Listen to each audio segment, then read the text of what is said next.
Okay. This is my story. This is my story.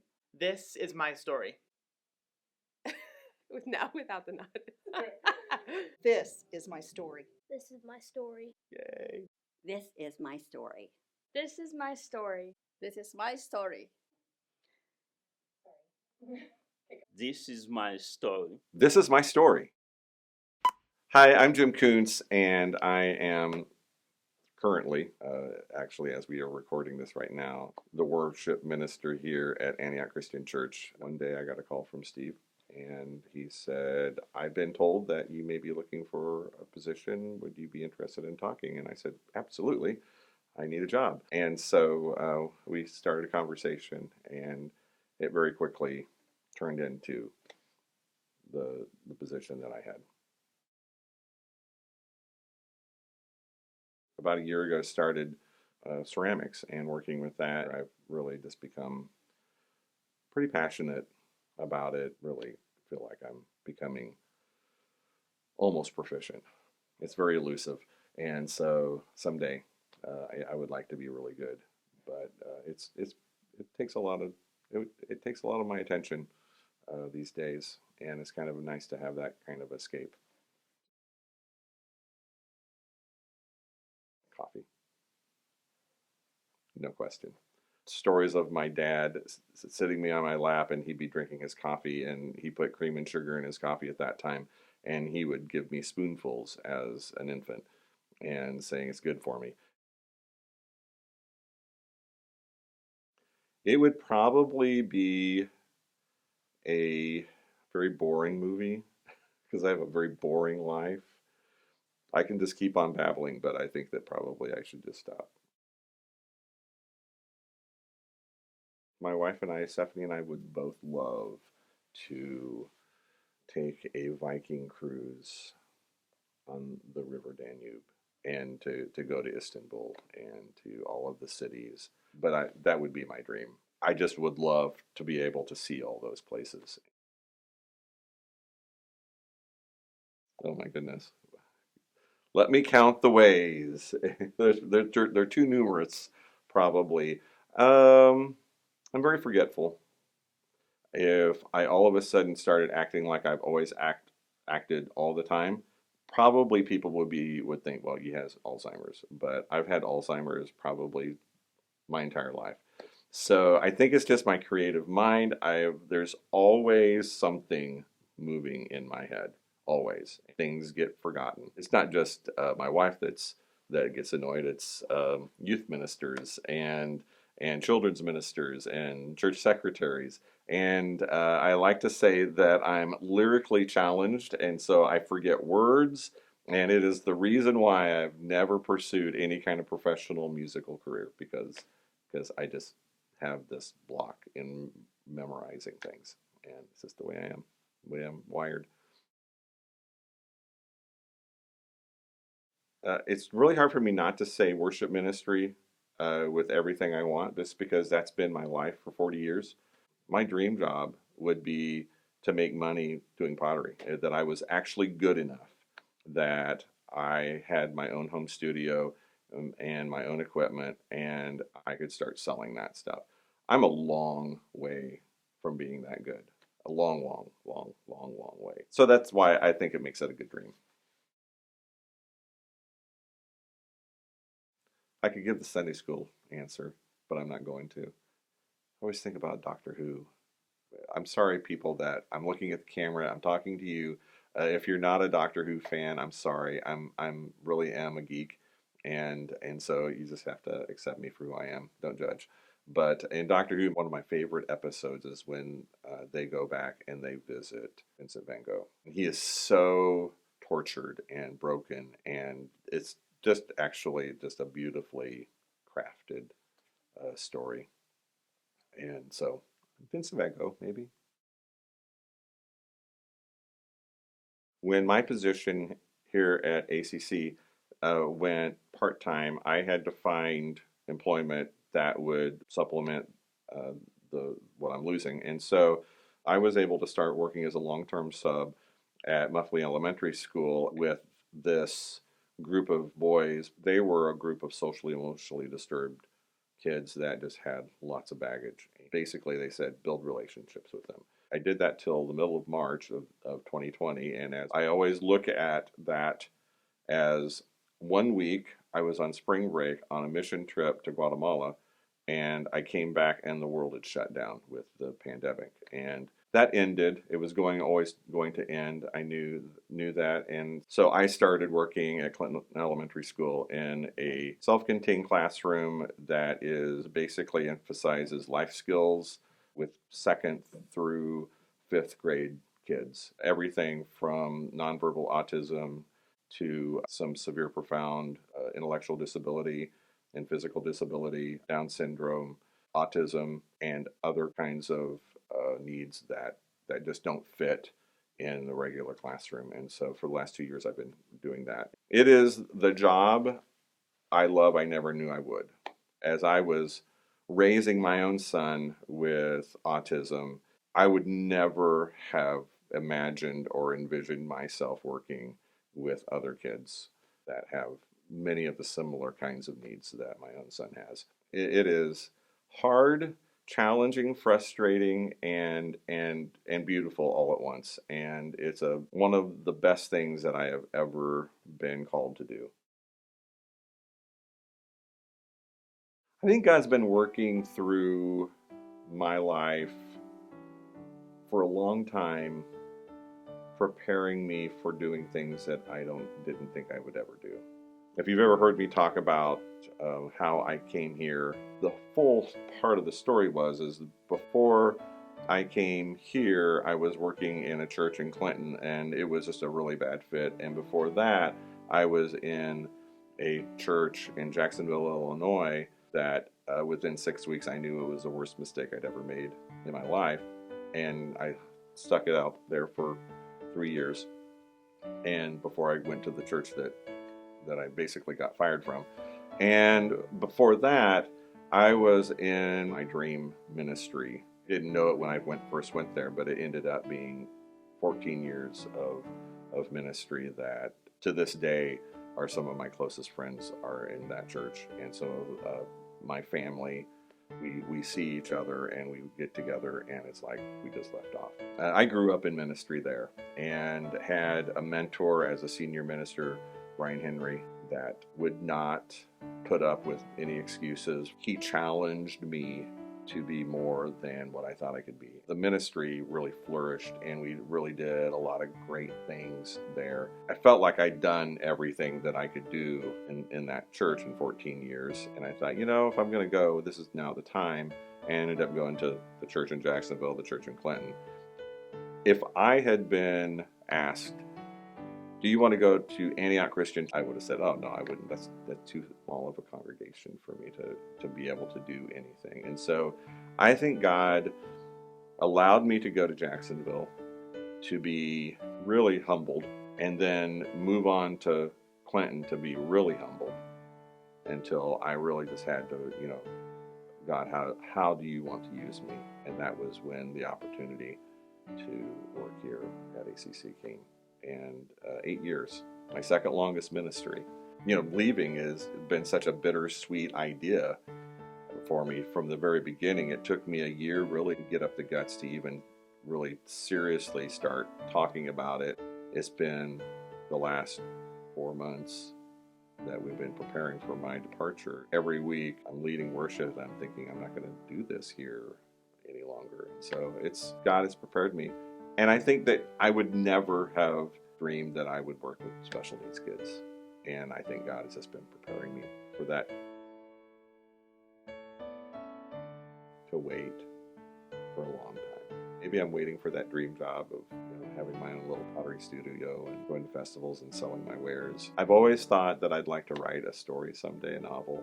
And every time I try to start, nothing comes. Maybe I'm waiting on that story to come. And God's just teaching me that patience is rewarded. And it may be that sometimes God wants us just to learn to live in our lives and in our moment, and that sometimes it's not just what what we want, but it's what God wants. And obviously, it is what God wants. And we just keep fighting that. I'm kind of hoping this summer, as I take a long break from not only the ministry here, but also from school. I'm literally am not doing anything other than projects around the house. But I'm also hoping, that maybe I get some time just to reflect and to see what churns and comes out, and we'll see. I want to go back. Stephanie, she said, I'm surprised you didn't say you were going to go down and spend a month or so in Guatemala this summer. And the thought crossed my mind. First of all, I thought Stephanie will kill me if I say I'm going to do that. And she wouldn't have, but she probably would have made me pay. She knows my heart, and I would love to go back down. And I think that there's such a great need there. And I'm kind of, I love the ministry of Casas por Cristo. And if you ever have a chance, people, I'm willing to take anybody down there if you want to go. So just let me know. And I've already had people ask me if I'm going to go down, and I will. Probably not this year. Being a dad is just, whatever you do, whatever you hope that you're doing as a parent, you lose. You basically, when they walk out the door and have gone to college and they're on their own, whatever you've learned, you just pray and hope that what you taught is going to stay with them somewhere.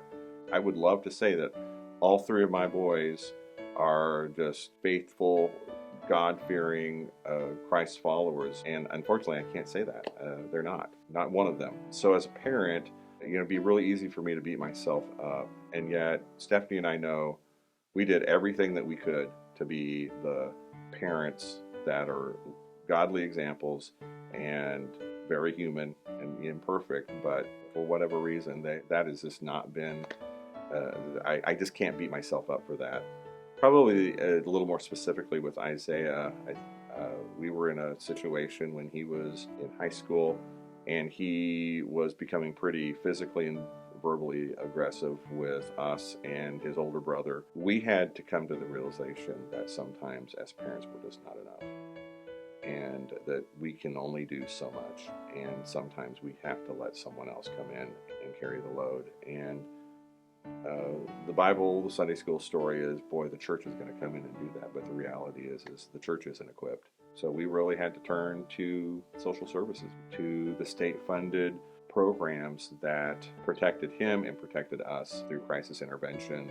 We were able to get him into a long-term residency program that helped him work through a lot of the things. If you're a parent with a special needs kid, don't give up. And don't be afraid to ask for help, and don't be afraid to step back and let someone else do what needs to be done. Sometimes it's easier for someone else to make some of those hard decisions, even though you're in part of that decision, but at least being a more active part of it than you might be. Because then when someone else is doing it, then you're not necessarily the bad person that you have to be sometimes. It's so complicated because there's no one student that's alike, and the struggle is probably the best equipped people to help kids with special needs are the teachers in the public schools or other schools.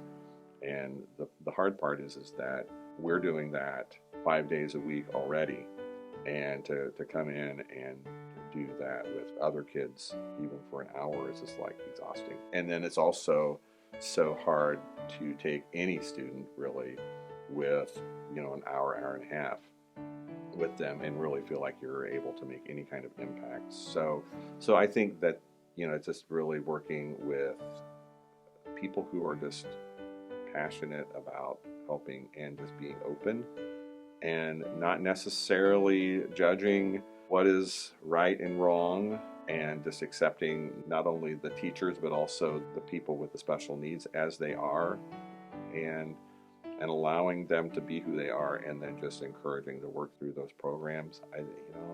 It's just, I don't know for sure exactly what the answer is. And it's, like I said, it's really complicated because there's no single person alike.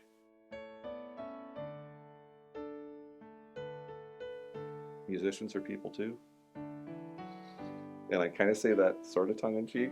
It's also true. I think that we take musicians and people on stage, people in the sound room, we take them for granted and expect that they're going to just be here every week. And I would say any church that's our size is always going to have a limited number of people that are your resources. It's really easy to just take them for granted. And I've been that person who's done it too and learned the hard way. The other thing that I would say, you never know when you are going to touch somebody. In worship ministry, it's very true because you just don't know how people were affected by a song you did or just something that I even said as I was leading. You just don't know how God is using you. And so if I can't show grace to the people who let me down, frustrate me, and it happens, then how can I expect God to show grace to me, even though He does? There's a lot of really, really great memories. Any plays that Angie and I did together. And I mean, okay, I was the name and Angie made it happen. She is so good. And probably my one regret is that we're not going to get to do another play together. And I wish we could. Something that ministered to me in a way that I never thought, that a few years ago, it would have been, I can't remember what year it was, but we did a Passover service. We did this whole story of how the Passover is such an important part of the Easter story. And we used music, and I hope that people were enriched and they were moved closer to God because of that. Singing on stage with Amanda Martin every Sunday. She is my dear friend. I could have freedom to do whatever I want to, but I could still sing on stage with Amanda. That would be great. I mean, honestly, the Third Service Band and I just have this tight friendship. We are family, and we just kind of click when we're singing. And some of my favorite songs are when we are like playing off each other as we sing, and so it's you just don't get that often. I'm gonna miss doing that. I laugh to myself often, but it was kind of like one of those early things between me and you. You thought you were being funny. You thought you were playing this great practical joke on me, and I can't even remember what you did.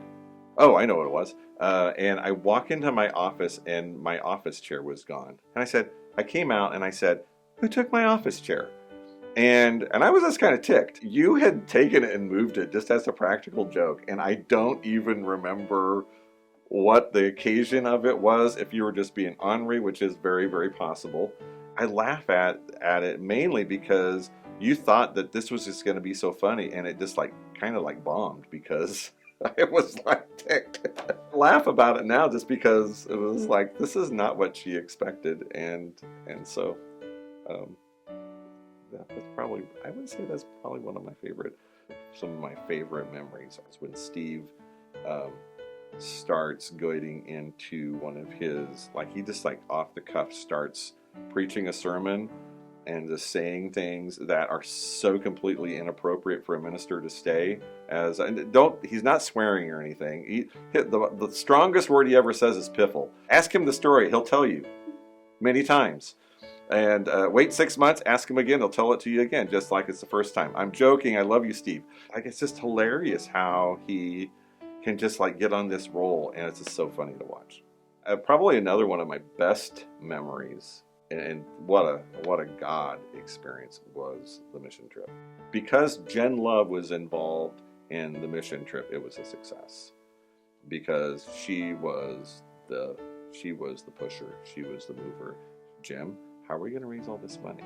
How are we going to do this? And between you and Angie and Tammy, Allen, and Jamie Sill, and all of those people really stepping it up, and God stepping in, really, really, this was such a tremendous experience.